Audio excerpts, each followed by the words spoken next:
మమ్మల్ని కంట్రోల్ చేయడానికి నువ్వు ఏమైనా స్కూల్ హెడ్ మాస్టర్ అనుకున్నావా? పవన్ కళ్యాణ్, నువ్వు మాతో యుద్ధం చేయడానికి ప్రభుత్వం కావాలమో, మా రాయలసీమ వాసులకు యుద్ధం చేయడానికి ప్రభుత్వం అక్కర్లేదు. రచమల్లు శివప్రసాద్.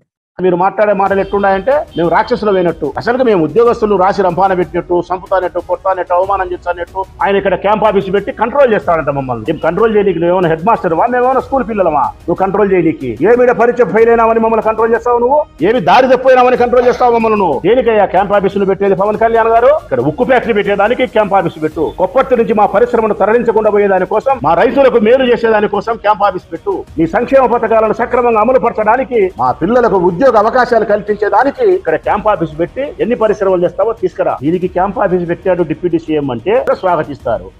అహంకారం తీస్తాం, తోలు తీసి కింద కూర్చోబెడతాం. మీకు ఒళ్ళు ఒక్కొక్కళ్ళకి మీకు ఎక్కడెక్కడ ఉన్నో తెలియట్లా. మీకు అహంకారాలు పెరిగిపోయినాయి. మీకు ఏ మేకపోతులు మా తోలొల్చనీకి? నువ్వు తోలొల్చడానికి, మా సొక్కబట్టి గుంజకపోవడానికి, మమ్మల్ని జైల్లో పెట్టడానికి, మమ్మల్ని అవమానపరచడానికి, బజార్ నెంబర్ మమ్మల్ని ఈడ్చుకపోతామంటే చూస్తూ ఊరుకునేటోళ్ళం కాదు. నువ్వు మాతో యుద్ధం చేయాలంటే నీకు ప్రభుత్వం ఉండాలా. కానీ ఈ ప్రాంతంలో ఉండే వాళ్ళు యుద్ధం చేయాలంటే ప్రభుత్వం అవసరం లేదు. మేము ప్రభుత్వంలో ఉండినా లేకపోయినా రాయలసీమ బిడ్డలు స్వాభిమానం కోసం యుద్ధం చేస్తారు.